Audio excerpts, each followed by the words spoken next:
Hello friends, welcome back to another lecture on statics IQ. Statics IQ में आप सभी का स्वागत है। दोस्तों, जैसा कि आप सभी को पता है, एसएससी जीडी एग्जाम 2023 का एनालिसिस के मद्देनजर हम यहाँ पे उपस्थित होते हैं। दोस्तों, हमारा वीडियो थोड़ा लेट आता है, तो लेट आने का कारण इस प्रकार से है दोस्तों कि आपको लेट वीडियो मिल सकता है, लेकिन यहाँ पे जो आपको जो क्वेश्चन बताए जाते हैं वो 100% रियल जो एनालिसिस है या जो आपको जीडी के एग्जाम में पूछे गए हूबहू क्वेश्चन दोस्तों यहाँ पे मिलते हैं। तो दोस्तों, समय लग सकता है, लेकिन यहाँ पे आपको बिल्कुल रियल कंटेंट और बेस्ट मैटर दिया जाएगा। तो दोस्तों, आपको यहाँ पे जो किस प्रकार से क्वेश्चन पूछे जा रहे हैं उसके आधार पर आपको आगे आने वाली शिफ्टों में उससे संबंधित और क्वेश्चन किस प्रकार से पुटअप हो सकते हैं, उसके लिए दोस्तों ये सारा कंटेंट बनाने के लिए थोड़ा समय लगता है, इसलिए हमारा वीडियो लेट आता है। तो दोस्तों, आज की सेशन में हम बात करने वाले हैं 12 जनवरी के आल शिफ्ट। जी हाँ, 12 जनवरी के आल शिफ्ट के दोस्तों जो 80 क्वेश्चन होते हैं उनमें से दोस्तों हम यहाँ पे 70 प्लस, जी हाँ 70 प्लस क्वेश्चनों का यहाँ पे रियल बिल्कुल एनालिसिस और आंसर की के साथ सही उत्तर के साथ यहाँ पे एनालिसिस करने वाले हैं। और इन 70 क्वेश्चनों के आधार पर दोस्तों और आपके आगे आने वाली शिफ्टों में किस प्रकार से जो और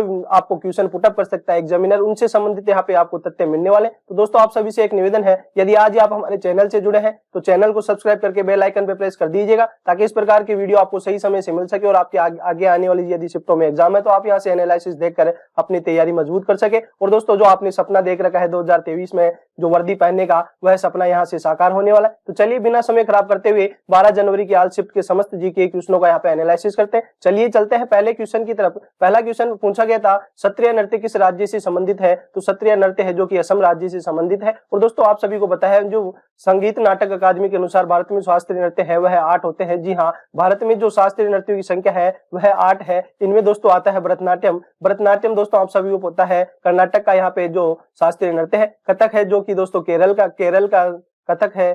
कथक दोस्तों यहाँ पे यूपी का है। जी हाँ, कथक है जो यूपी का है। कुचिपुड़ी जो आंध्र प्रदेश, जी हाँ कुचिपुड़ी आंध्र प्रदेश का यहाँ पे जो क्लासिकल डांस है। ओडिसी ओडिशा का, जी हाँ ओडिसी है जो ओडिशा का है। कथकली है जो केरल का यहाँ पे शास्त्रीय नृत्य है। और इसी के साथ क्षत्रिय की बात की जाती है, क्षत्रिय असम का है। और यहाँ पे मणिपुरी है जो मणिपुर का है, मणिपुरी मणिपुर का है। और मोहिनीअट्टम है जो कि मोहिनीअट्टम केरल का शास्त्रीय नृत्य है। इस प्रकार भारत के दोस्तों जो संगीत नाटक अकादमी के अनुसार भारत में 8 शास्त्रीय नृत्य है। यहाँ पे दोस्तों जो हर एग्जाम में यहाँ से जो हर शिफ्ट में यहाँ से क्वेश्चन पुटअप हो रहा है। तो आपने हमारा जो क्लासिकल डांस, जी हाँ क्लासिकल डांस की हमारा जो वीडियो नहीं देखा है तो आप हमारे चैनल की प्लेलिस्ट में जाकर क्लासिकल डांस का वीडियो भी देख सकते हैं। वहां पे आपको क्लासिकल डांस से बिल्कुल बेसिक से बनने वाले क्वेश्चन, इसी के साथ एक्स्ट्रा किस प्रकार से क्वेश्चन बन सकते हैं, कौन से डांस से कौन से नृत्य का संबंधित है, उन्हें कब कौन सा पुरस्कार प्रदान किया गया, समस्त फैक्ट वहां पे को मिलने वाले। तो आप जाकर वहां वह वीडियो भी देख सकते हैं। चलिए आगे बढ़ते हैं और अगले क्वेश्चन पर बात करते हैं। अगला क्वेश्चन पूछा गया है 2011 की जनगणना के अनुसार सबसे कम साक्षरता दर कितना है? तो दोस्तों, आपने देखा है कि जनगणना से भी हर शिफ्ट में क्वेश्चन पुटअप हो रहा है। तो आपके आगे आने वाली शिफ्टों में यदि एग्जाम है तो आप यहाँ पे जनगणना को कवर करके जाइएगा। पंचवर्षीय योजना है, पंचवर्षीय योजना से भी क्वेश्चन पुटअप हो रहा है, तो यहाँ से पंचवर्षीय योजना को भी कवर करके जाइएगा। यहाँ से आपके बिल्कुल 1 और 1 2 नंबर कंफर्म होने वाले। क्वेश्चन पूछा गया है 2011 की जनगणना के अनुसार सबसे कम साक्षरता की बात की जाती है, तो सबसे कम साक्षरता बिहार की है। और सबसे अधिक की बात की जाती है जो कि पिछली शिफ्ट में पूछा जा चुका है कि सबसे अधिक है जो केरल की है। जी हाँ, सबसे अधिक साक्षरता लिटरेसी है वह जो है केरल की है, तो यहाँ से सबसे अधिक केरल की, सबसे कम बिहार की। और भारत की ओवरऑल बात की जाती है तो भारत में साक्षरता दर है वह 74.04% है, जो कि आपको यह भी पता होना चाहिए। यहाँ पे आने वाली शिफ्टों में क्वेश्चन छप सकता है। चलिए अगले क्वेश्चन पर बात करते हैं। कौन सा खिलाड़ी क्रिकेटर नहीं है? दोस्तों आपको 4 ऑप्शन दिए गए थे, जिनमें 3 में दोस्तों जो भारतीय खिलाड़ी क्रिकेटरों के नाम थे, और चौथा ऑप्शन दिया गया था सानिया मिर्जा। तो सानिया मिर्जा आप दोस्तों आप सभी को पता है भारत की मशहूर टेनिस प्लेयर है। जी हाँ, भारत की मशहूर टेनिस प्लेयर है, टेनिस खिलाड़ी है। तो आपको यह क्वेश्चन पूछा गया था। अगला क्वेश्चन पूछा गया था कि जब बेरियम क्लोराइड के विलयन में सोडियम सल्फेट का विलयन मिलाया जाता है तो सफेद अवशेष किसके कारण बनने का कारण क्या होता है? तो सफेद अवशेष बनता है दोस्तों जब बेरियम क्लोराइड BaCl2, जी हाँ बेरियम क्लोराइड का जब सोडियम सल्फेट से सोडियम Na2SO4 से सोडियम सल्फेट का विलयन मिलाया जाता है, तो अब यहाँ पे जो उत्पाद बनता है वह है BaSO4। जी हाँ BaSO4 बनता है। और यहाँ से जो NaCl है यह निकल जाता है, और यह NaCl नमक जो साधारण नमक है, यही दोस्तों सफेद रूप का जो हमारे पास अवशेष बनता है, और इसके कारण दोस्तों यह NaCl बनता है। तो आपको यह दोस्तों अभिक्रिया पता होनी चाहिए। चलिए अगला जो क्वेश्चन पूछा गया है वह स्टार्टअप इंडिया से पूछा गया है। स्टार्टअप इंडिया है किस मंत्रालय की पहल है? तो दोस्तों वाणिज्य एवं उद्योग मंत्रालय की यह पहल है। और बात की जाती है स्टार्टअप इंडिया की, तो स्टार्टअप इंडिया की शुरुआत होती है 15 अगस्त, जी हाँ 15 अगस्त 2015 से इसका आरंभ होता है। इसका आरंभ करते हैं भारत के यशस्वी प्रधानमंत्री नरेंद्र मोदी के द्वारा नई दिल्ली में, जिसे दोस्तों 16 जनवरी 2016 को बैंक वित्त प्रदान करके भारत में स्टार्टअप को बढ़ावा देने व समर्थन करने के उद्देश्य से शुरू किया गया। तो दोस्तों यहाँ पे इसको कब आरंभ किया गया, किसके द्वारा, कहाँ किया गया, ये समस्त फैक्ट आपको पता होना चाहिए। अगला क्वेश्चन पूछा गया है अगस्त 2022 में वैज्ञानिक व औद्योगिक अनुसंधान परिषद CSIR की प्रथम महिला महानिदेशक कौन बनी है? तो दोस्तों CSIR, जिसकी फुल फॉर्म होती है वैज्ञानिक व औद्योगिक अनुसंधान परिषद, इसकी पहली महिला महानिदेशक बनी है कलाई सेल्वी। जी हाँ, नल्लाथम्बी कलाई सेल्वी को जो CSIR की दोस्तों पहली महानिदेशक बनाया गया, महिला महानिदेशक बनाया गया। तो यह क्वेश्चन पूछा गया था। चलिए अगले क्वेश्चन पर बात करते हैं। 2022 में शिवसेना से राज्यसभा सदस्य महाराष्ट्र के कौन बने हैं? तो दोस्तों यहाँ पे जो 2022 में जो राज्यसभा के लिए नामित किए जाते हैं चेहरे, उनके बारे में यहाँ पे क्वेश्चन पूछा गया शिवसेना से। तो शिवसेना से जो महाराष्ट्र में राज्यसभा सदस्य गए हैं वह संजय राउत गए हैं। अब दोस्तों यहाँ पे शिवसेना से क्वेश्चन पुटअप कर चुका है, तो वहाँ पे दोस्तों बीजेपी, कांग्रेस और यहाँ पे जो आई वहां पे एनसीपी नेशनलिस्ट कांग्रेस पार्टी से भी क्वेश्चन पुटअप कर सकते हैं। भारतीय जनता पार्टी से 3 चेहरे यहाँ पे राज्यसभा में जाते हैं, जिनमें पीयूष गोयल है, अनिल सुखदेवरो बोंदे है और धनंजय महादिक है। जी हाँ, ये 3 बीजेपी से जाते हैं और एनसीपी नेशनलिस्ट कांग्रेस पार्टी से प्रफुल्ल पटेल जाते हैं और आईएनसी इंडियन नेशनल कांग्रेस से इमरान प्रतापगढ़ी जो कि दोस्तों राज्यसभा सदस्य नामित होते हैं। और यहाँ पे जो शिवसेना से है संजय राउत है। तो दोस्तों यहाँ पे आपको यह क्वेश्चन पूछा गया था। अगला क्वेश्चन पूछा गया है वयस्क में कितने पोषण तत्व जरूरी होते हैं?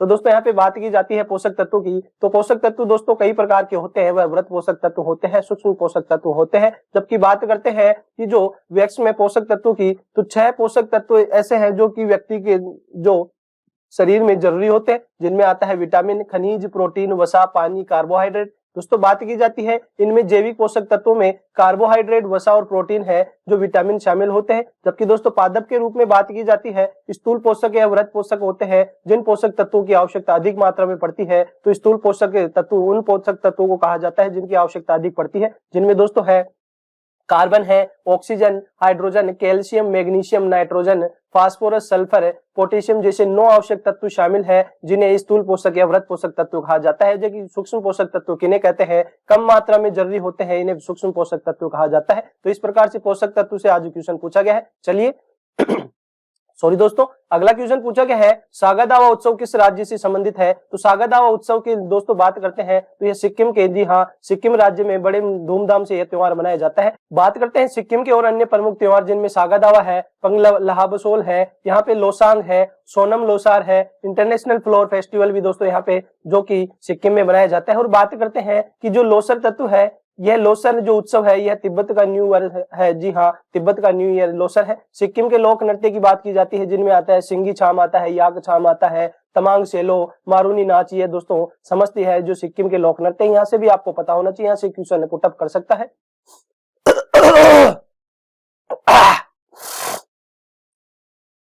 चलिए अगले क्वेश्चन पर बात करते हैं प्राथमिक क्षेत्र में आने वाले विषय। तो दोस्तों प्राथमिक क्षेत्र में कौन कौन से विषय शामिल किए गए हैं, द्वितीय क्षेत्र में कौन से विषय शामिल किए गए, तृतीय क्षेत्र में कौन से विषय शामिल किए गए। आज के क्वेश्चन पूछा गया प्राथमिक क्षेत्र से, लेकिन हम यहाँ पे तीनों क्षेत्रों की बात करने वाले, तो आपकी आगे आने वाली शिफ्ट में यदि आपकी एग्जाम है तो यहाँ से आपका क्वेश्चन गलत ना हो। प्राथमिक क्षेत्र की बात करते हैं तो प्राथमिक क्षेत्र में उन विषयों को शामिल किया गया है जिनमें दोस्तों कच्चा माल है, जिनमें कृषि हुई, वानिकी, पशुपालन, मत्स्य पालन, मुर्गी पालन और जो खनन व उत्खनन के शामिल है, ये समस्त क्षेत्र जो प्राथमिक क्षेत्र के अंदर आते हैं। द्वितीय क्षेत्र की बात करते हैं तो द्वितीय क्षेत्र में विनिर्माण हुआ, उद्योग शामिल होते हैं। और तृतीय क्षेत्र की बात करते हैं, तृतीय क्षेत्र का उपनाम है सेवा क्षेत्र। तो सेवा क्षेत्र में, तृतीय क्षेत्र में दोस्तों आता है व्यापार, परिवहन, संचार, बैंकिंग, शिक्षा, स्वास्थ्य बीमा, बीमा बैंकिंग आदि सभी सेवाएं हैं जो तृतीय क्षेत्र में शामिल है। तो दोस्तों आपको ये अन्य फैक्ट भी यहाँ से पता होना चाहिए। चलिए अगला इंपॉर्टेंट क्वेश्चन पूछा गया है, महात्मा बुद्ध से संबंधित क्वेश्चन पूछा गया है। तो दोस्तों कुछ क्वेश्चन किस प्रकार से पूछा गया है तो नहीं भेजा गया है स्टूडेंट के द्वारा, लेकिन भेजा गया है। अब हम यहाँ पे बात करने वाले महात्मा बुद्ध से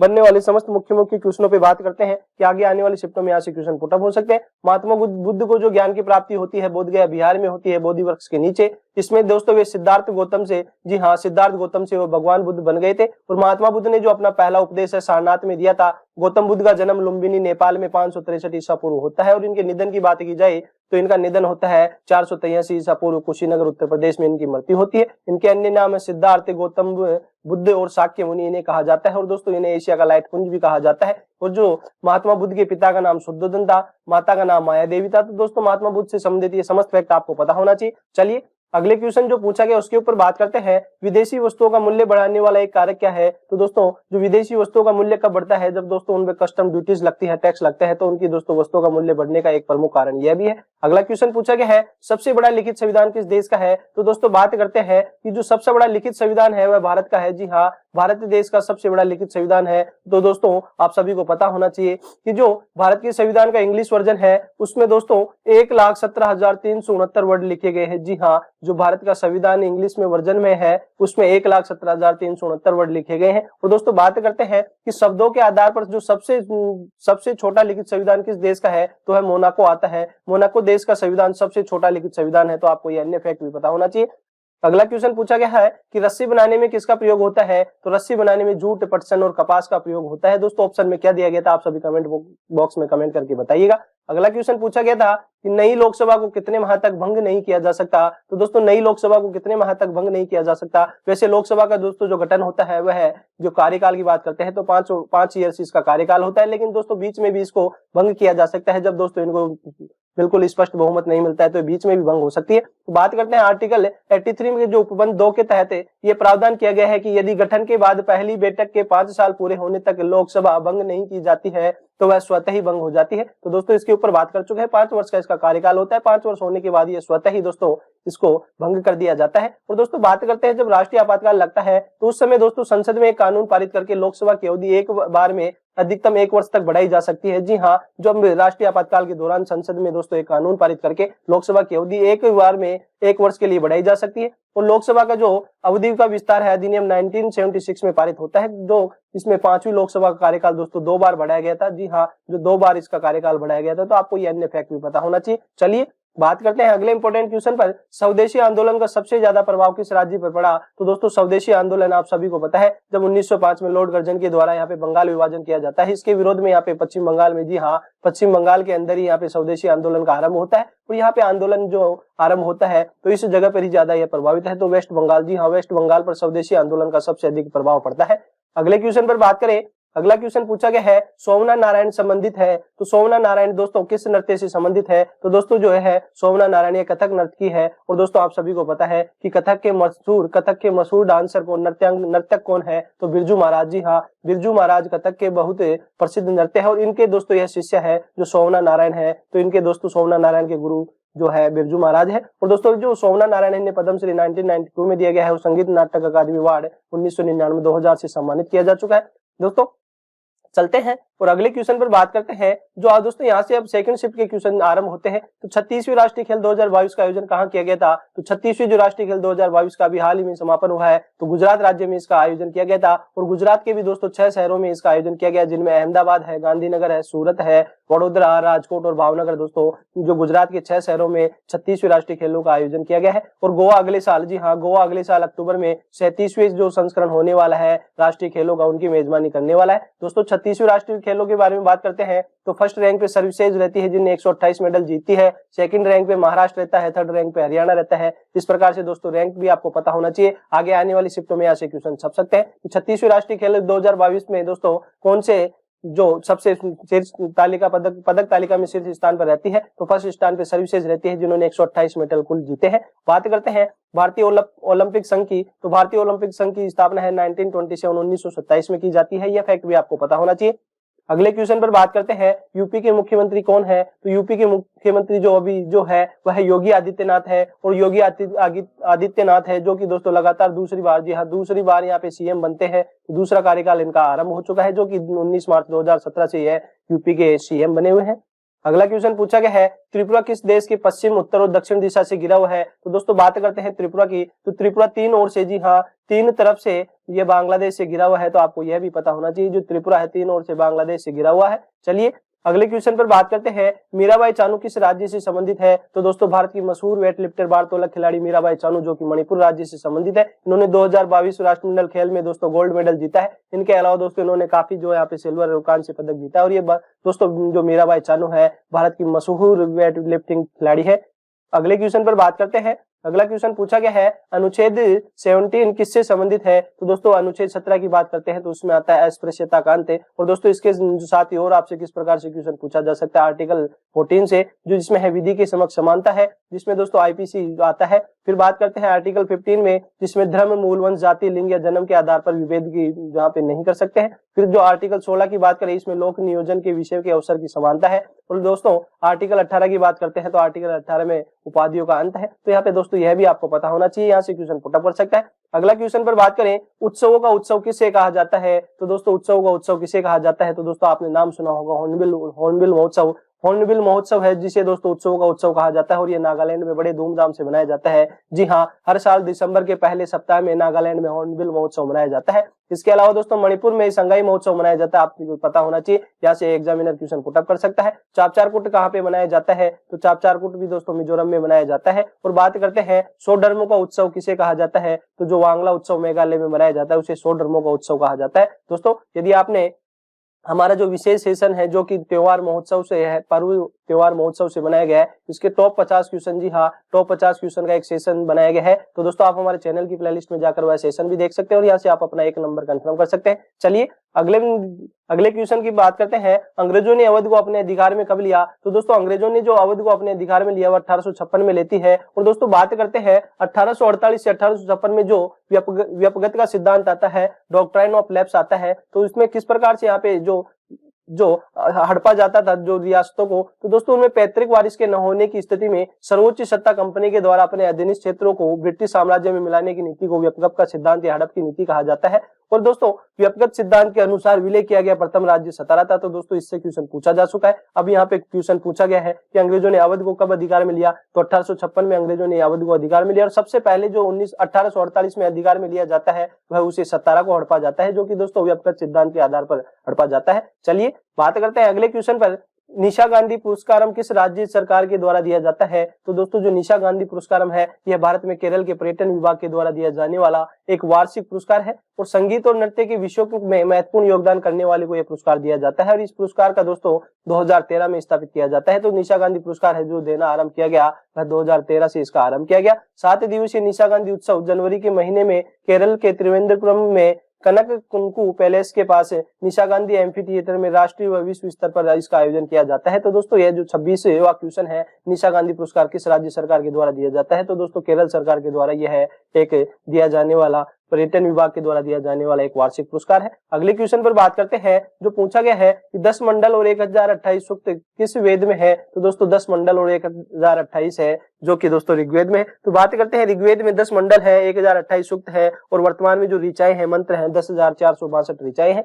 उपनिषेदों की बात की जाती है तो 108 उपनिषेद है, जिनमें 13 उपनिषेदों को मुख्य उपनिषेद कहा जाता है। और बात करते हैं यहाँ पे कि कंठ उपनिषद, ब्रह्मदारण्यक उपनिषद, श्वेताद श्वेतरोपनिषद, ईशोपनिषद, तैत्तिरीयोपनिषद यह यजुर्वेद के अंतर्गत आते हैं। और ऐत्रेय उपनिषद, कौशिक ब्राह्मणोपनिषद यह ऋग्वेद में आता है। केनोपनिषद, छांदोग्य उपनिषद, मैत्राणी ये सामवेद के अंतर्गत आते हैं। और प्रश्नोपनिषद, मुंडकोपनिषद है, मांडुक्योपनिषद है, ये अथर्ववेद के अंदर आते हैं। तो दोस्तों यह भी आपको पता होना चाहिए कौन सा उपनिषद कौन से वेद के अंतर्गत आता है। अगला क्वेश्चन पर बात करें, जो वह है जो युवाजाना सामरिका रायतू है, ये कांग्रेस पार्टी के लाइफ टाइम अध्यक्ष कौन बने हैं? तो दोस्तों जो वाईएसआर कांग्रेस पार्टी है, जी हाँ वाईएसआर कांग्रेस पार्टी के लाइफ टाइम अध्यक्ष कौन बने हैं? तो दोस्तों बात करते हैं वाईएसआर जो कांग्रेस पार्टी है उसकी वाईएस जगनमोहन रेड्डी, जी हाँ जो आंध्र प्रदेश के दोस्तों क्षेत्रीय पार्टी है, सीएम भी रह चुके हैं वाईएनएस जगनमोहन रेड्डी। तो दोस्तों और वाईएसआर के सचिव की बात की जाती है तो ये दोस्तों विजयसाई रेड्डी को वाईएसआर कांग्रेस पार्टी के यहाँ पे सचिव बनाया गया है। अगले क्वेश्चन पर बात करते हैं, सर्वाधिक बारिश मेघालय की किस पहाड़ी पर होती है? तो दोस्तों सर्वाधिक बारिश होने वाला जो राज्य है वह मेघालय है, लेकिन कौन सी पहाड़ी में होती है, इस प्रकार से क्वेश्चन पूछा गया है। तो राज्य की पूर्व खासी हिल, जी हाँ जो खासी हिल है, खासी पहाड़ी है, इसमें सर्वाधिक वर्षा होती है। इसमें जो स्थान है मानसूनराव, जी हाँ मानसूनराव जो विश्व में सर्वाधिक वर्षा वाला होने वाला स्थान कहा जाता है। और गिनीज बुक में दर्ज की 1985 में मानसूनराव में 26,000 मिलीलीटर बारिश होती है। तो दोस्तों यह गिनीज बुक वर्ल्ड में भी रिकॉर्ड दर्ज किया गया है।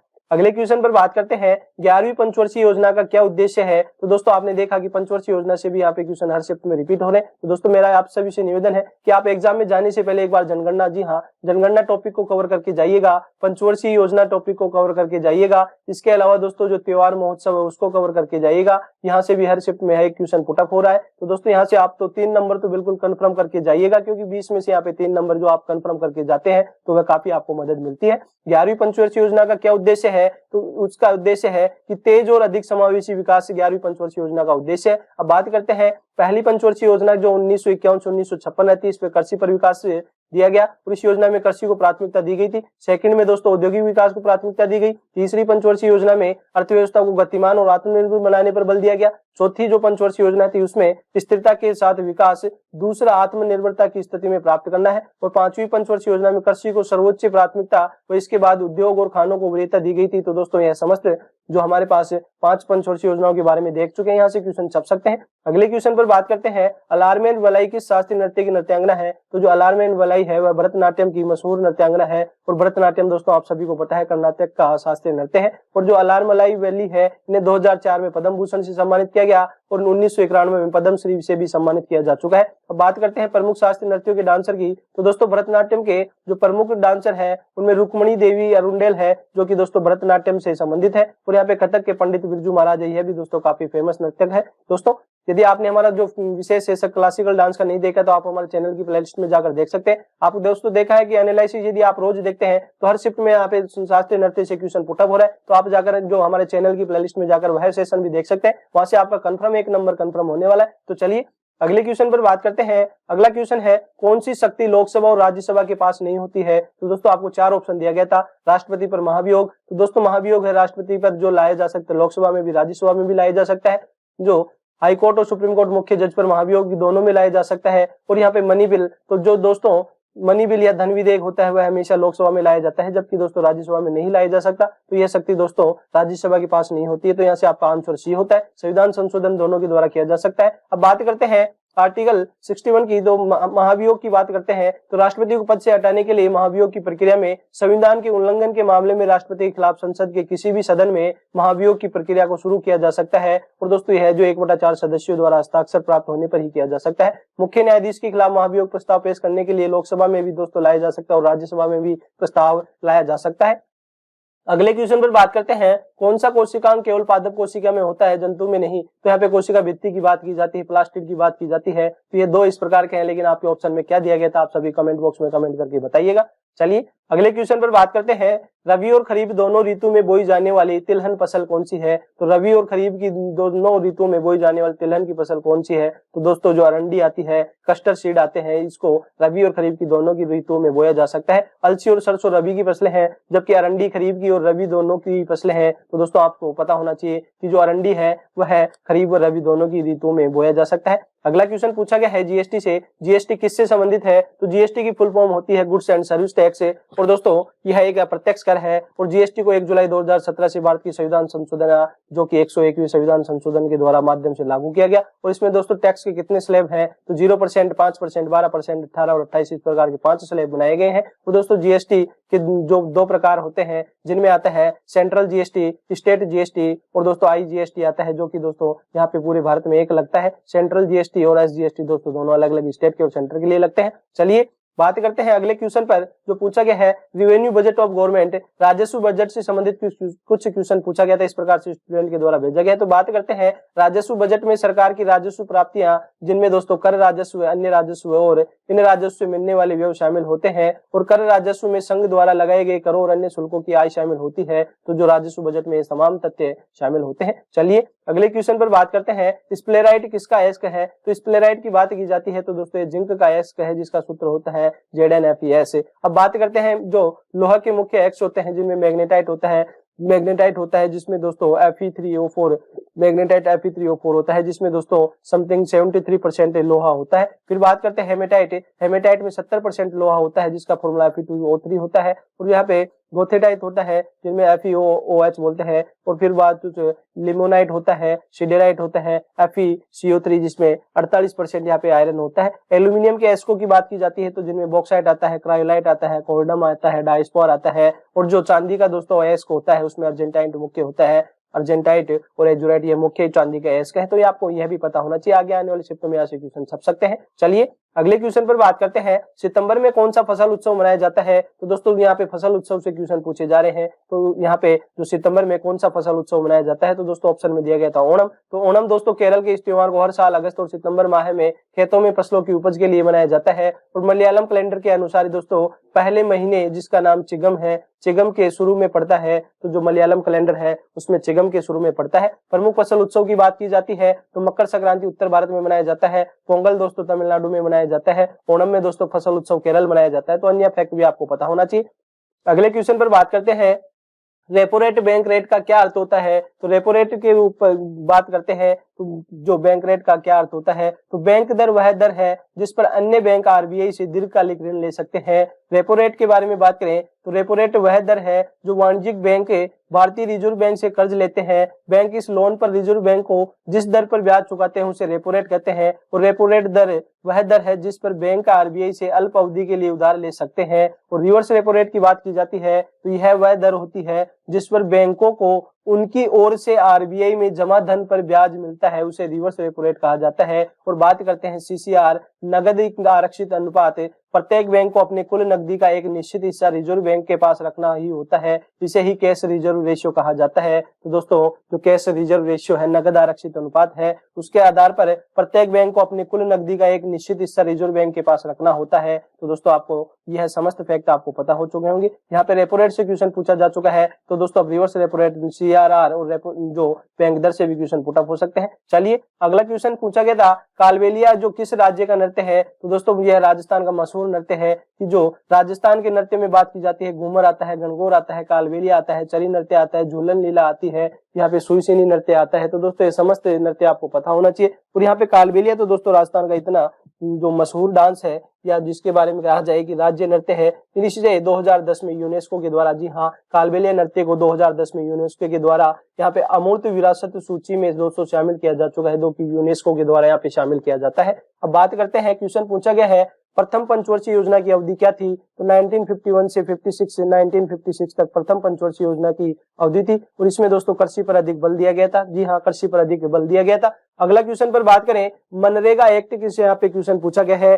सॉरी दोस्तों, मनरेगा एक्ट से यहाँ पे क्वेश्चन पूछा गया है। महात्मा गांधी राष्ट्रीय ग्रामीण रोजगार अधिनियम 2005 से यहाँ पे क्वेश्चन पूछा गया है। और दोस्तों इसी की फुल फॉर्म होती है मनरेगा। तो MNREGA Mahatma Gandhi National Rural Employment Guarantee Act इसे कहा जाता है। और 25 अगस्त 2005 को अधिनियम पारित हुआ और इसका नाम नरेगा रखा गया था। जबकि 2 फरवरी 2006 को यह कार्यक्रम आंध्र प्रदेश के अनंतपुरम से आरंभ हुआ था। और शुरू में यह 200 अत्यंत पिछड़े जिलों में आरंभ किया गया था और बाद में इसे 1 अप्रैल 2008 को पूरे भारत में लागू कर दिया गया था। तो यहाँ से समस्त फैक्ट आपको पता होना चाहिए। अगले क्वेश्चन पर बात करते हैं, Indian women's national under 19 cricket team या भारतीय महिला राष्ट्रीय अंडर 19 टीम के कोच कौन है। तो दोस्तों इस सबसे अभी जो हाल ही में भारतीय महिला अंडर क्रिकेट टीम के कोच है वह नौशीन अली खेदार है। जी हाँ, नौशीन अली खेदार है। अंडर 19 क्रिकेट महिला टीम की कप्तान की बात की जाती है तो शेफाली वर्मा आती है। और भारतीय महिला क्रिकेट टीम के कैप्टन है जो कि हरमनप्रीत कौर है। और दोस्तों इसके कोच की बात की जाती है तो ऋषिकेश कानितकर। जी हाँ, ऋषिकेश कानितकर भारतीय महिला क्रिकेट टीम के कोच थे। तो दोस्तों इनसे पहले जो रमेश पवार थे वह भारतीय महिला क्रिकेट टीम के कोच थे। रमेश पवार की जगह अभी हाल ही में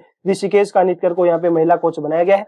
ऋषिकेश कानितकर महिला क्रिकेट टीम का बैटिंग कोच नियुक्त किया गया है। तो और पुरुष टीम के दोस्तों जो कैप्टन है वह रोहित शर्मा है। और कोच की बात की जाती है तो राहुल द्रविड़ भारतीय मेल टीम के कोच हैं जिनका नाम है राहुल द्रविड़। तो आपको यह भी पता होना चाहिए, यहाँ से भी एग्जाम में क्वेश्चन पुट अप कर सकते हैं। चलिए अगले क्वेश्चन पर बात करते हैं, 1916 लखनऊ समझौते से यहाँ पे क्वेश्चन पूछा गया है। तो लखनऊ पैक्ट के बारे में बात करते हैं, जो भारतीय राष्ट्रीय कांग्रेस आईएनसी और अखिल भारतीय मुस्लिम लीग के बीच 1916 में लखनऊ में आयोजित दोनों पक्षों में संयुक्त पत्र पे एक समझौता होता है जिसे लखनऊ समझौता कहा जाता है। और यह लखनऊ समझौता 1916 में होता है। भारतीय मुस्लिम लीग और आईएनसी भारतीय राष्ट्रीय कांग्रेस के मध्य यह समझौता होता है। चलिए अगले इंपोर्टेंट क्वेश्चन के ऊपर बात करते हैं, राज्यपाल की शक्तियों से क्वेश्चन पूछा गया है। तो दोस्तों जैसे जिस प्रकार सेंटर में यहाँ पे राष्ट्रपति को शक्तियां होती है उसी प्रकार राज्य के अंदर राज्यपाल को शक्तियां दी गई है। तो राज्य की कार्यपालिका शक्ति राज्यपाल में निहित होगी और वह इसका प्रयोग इस संविधान के अनुसार स्वयं या अपने अधीनस्थ अधिकारियों के द्वारा करेगा। राज्यपाल मुख्यमंत्री तथा उससे परामर्श से अन्य मंत्रियों की नियुक्ति करता है।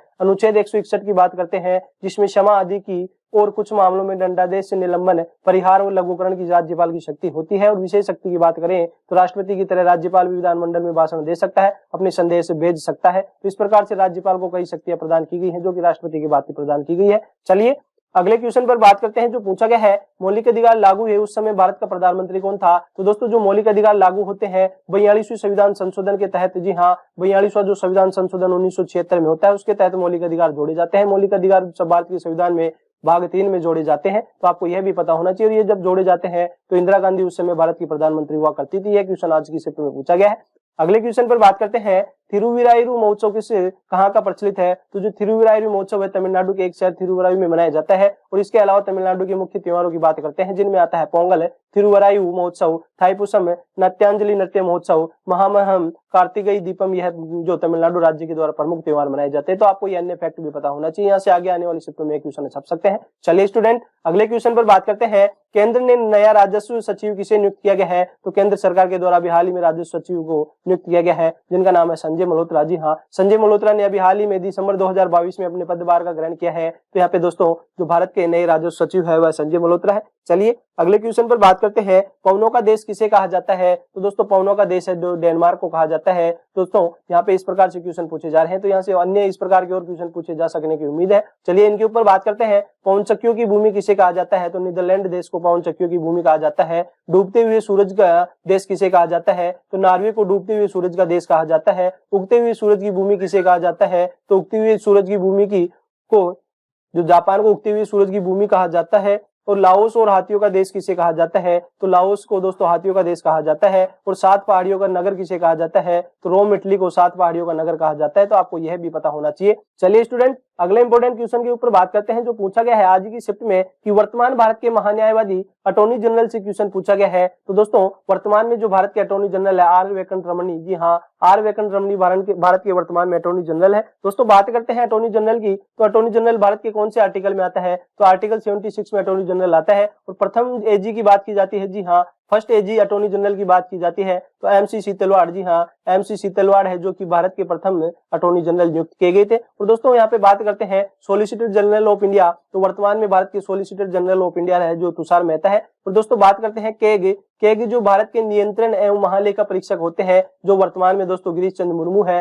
और केग दोस्तों भारत के कौन से संविधान के अंतर्गत आता है? तो यहाँ पे भारत में दोस्तों संविधान नंबर जो अनुच्छेद आता है आर्टिकल 148 148 में केग के बारे में बताया गया है। यह समस्त फैक्ट आपको पता होना चाहिए। आगे आने वाली शिफ्ट में यहाँ से क्वेश्चन छप सकते हैं। चलिए अगले इंपोर्टेंट क्वेश्चन के ऊपर बात करते हैं। बीसीसीआई का फुल फॉर्म पूछा गया था, तो बीसीसीआई का फुल फॉर्म है Board of Control of for Cricket of in India. तो Board of Control for Cricket in India इसकी फुल फॉर्म है। और इसकी स्थापना 1928 में होती है। वर्तमान अध्यक्ष है जिसे रोजर बिन्नी को अभी हाल ही में नियुक्त किया गया है। सीईओ की बात करते हैं, हेमंत अमीन को सीईओ बनाया गया है। उपाध्यक्ष की बात करते हैं, राजीव शुक्ला इसके बीसीसीआई के उपाध्यक्ष है। सचिव की बात करते हैं तो जय शाह है जिसके सचिव है। और चीफ नेशनल सेलेक्टर भारतीय टीम के दोस्तों जो मुख्य चयन करता है चेतन शर्मा भारतीय टीम के मुख्य चयन करता है। तो आपको ये समस्त फैक्ट पता होना चाहिए। और बीसीसीआई का दोस्तों मुख्यालय की बात की जाती है तो यहाँ पे जो वानखेड़े स्टेडियम मुंबई में, जी हाँ, वानखेड़े स्टेडियम मुंबई में बीसीसीआई का चीफ हेड क्वार्टर है। तो आपको यह भी पता होना चाहिए। चलिए अगले क्वेश्चन पर बात करते हैं। हरित क्रांति किससे संबंधित है? तो दोस्तों हरित क्रांति खाद्यान्न उत्पादन से संबंधित है। जी हाँ,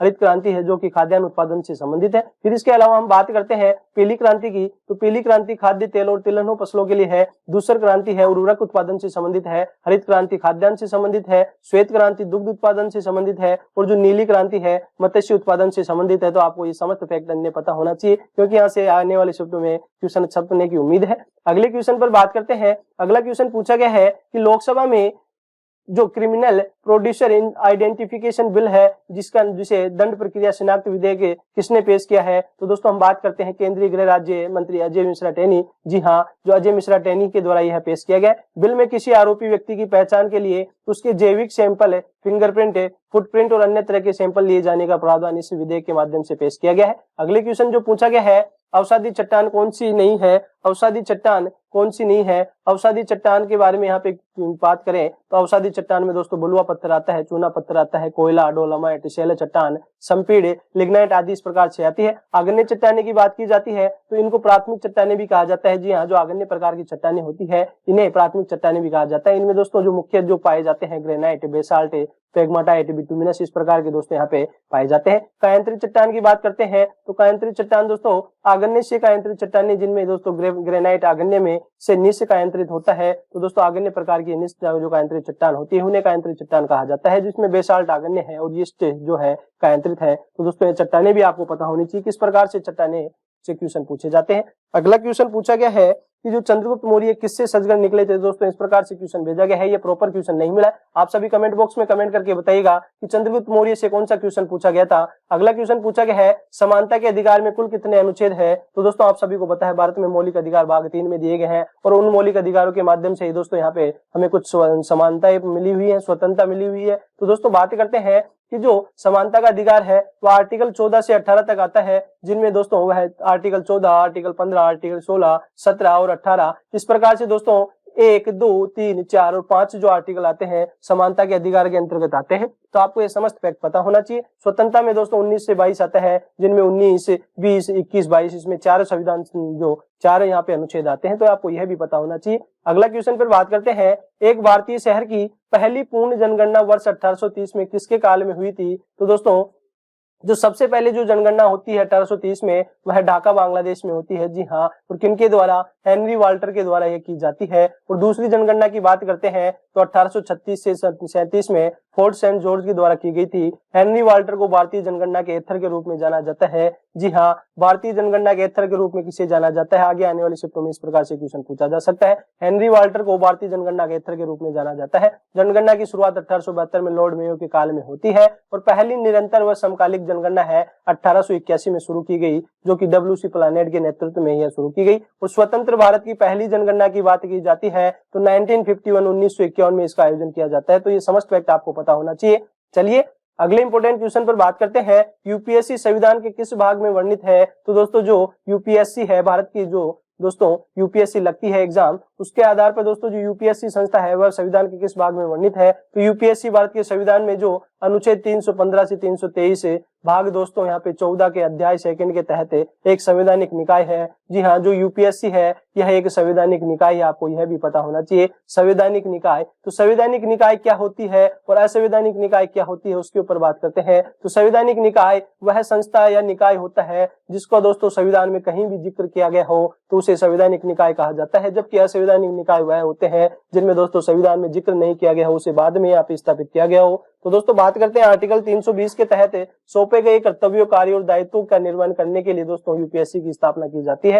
और यूपीएससी के वर्तमान में अध्यक्ष है डॉक्टर मनोज सोनी। जी हाँ, मनोज सोनी वर्तमान में यूपीएससी के अध्यक्ष है और 1 अक्टूबर 1920 में यूपीएससी की स्थापना की जाती है। तो आपको यह भी पता होना चाहिए।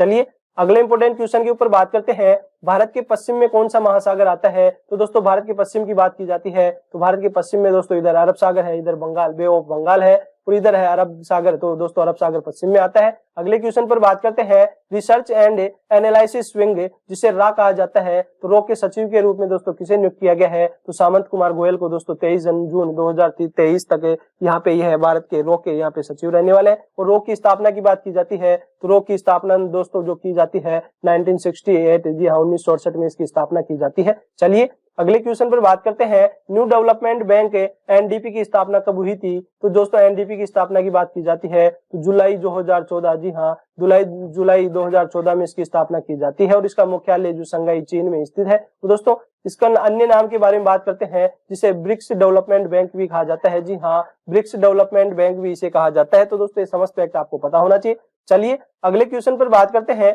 अगला क्वेश्चन है कि RUSA फुल फॉर्म क्या है, रूसा की फुल फॉर्म क्या है। तो राष्ट्रीय उच्च स्तर शिक्षा अभियान, जी हाँ राष्ट्रीय उच्च स्तर शिक्षा अभियान इसकी फुल फॉर्म है और ये 2013 में इसे स्थापित किया गया था। इस प्रकार से दोस्तों फुल फॉर्म से क्वेश्चन पूछा गया है। अगला क्वेश्चन पूछा गया था, लोसांग त्योहार किस राज्य में मनाया जाता है। तो दोस्तों बात कर चुके हैं, लोसांग त्योहार है जो सिक्किम में मनाया जाता है। चलिए अगले क्वेश्चन पर बात करते हैं, एशियन गेम 2018 में कुल कितने इवेंट थे। तो एशियन गेम जो 2018 में आयोजित होते हैं इनमें 40 खेलों के दोस्तों 465 इवेंट थे। तो आपको यह पता होना चाहिए। और 2018 के एशियन गेम दोस्तों इंडोनेशिया की जो जकार्ता और पालमबाग शहर में आयोजन किया गया था। 2022 में होंगजाओ चीन में आयोजन किया गया है और 2026 में दोस्तों यह जो जापान में आयोजित होने वाले। तो आपको ये समस्त फैक्ट पता होना चाहिए। दोस्तों अगले क्वेश्चन पर बात करते हैं, 2021 में किसे पद्मश्री मिला। तो यहाँ पे दोस्तों 2021 से क्वेश्चन पूछा गया है। तो दोस्तों 2021 के संदर्भ में बात करते हैं तो 2021 में 119 व्यक्तियों को कुल पद्म पुरस्कार दिए गए हैं, जिनमें 7 को पद्म विभूषण दिया गया है, 10 को पद्म भूषण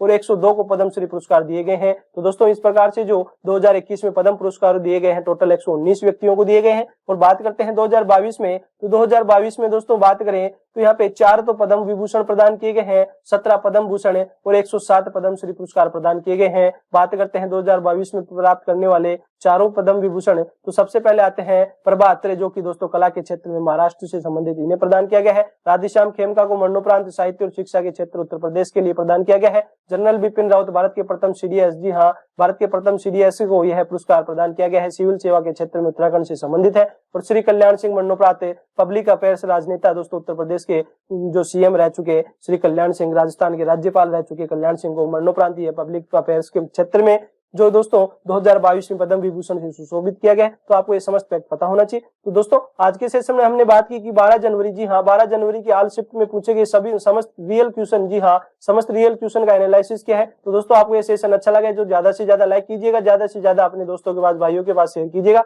जिनका आगे आने वाली शिफ्टों में उनकी एग्जाम है। तो वह दोस्तों यहाँ से एनालिसिस देखकर किस प्रकार से क्वेश्चन पुटअप होते हैं, जो क्वेश्चन पूछे जा रहे हैं उसके संदर्भ में और कौन से नए क्वेश्चन बन सकते हैं, समस्त प्रकार से आपको यहाँ पे 100% रियल एनालिसिस देने की कोशिश की गई है। तो दोस्तों आपको वास्तव में सेशन अच्छा लगे तो ज्यादा से ज्यादा लाइक कीजिए, शेयर कीजिएगा। और हाँ, यदि आज आप हमारे चैनल से जुड़े हैं तो चैनल को सब्सक्राइब करके बेल आइकन पे प्रेस कर दीजिएगा ताकि इस प्रकार की वीडियो आपको सही समय से मिल सके और आपने जो सपना देख रखा है 2023 में वर्दी पहनने का, वह सपना आपका सही समय से साकार हो सके। तो चलिए मिलते हैं अगले सेशन के साथ। जय हिंद, जय भारत।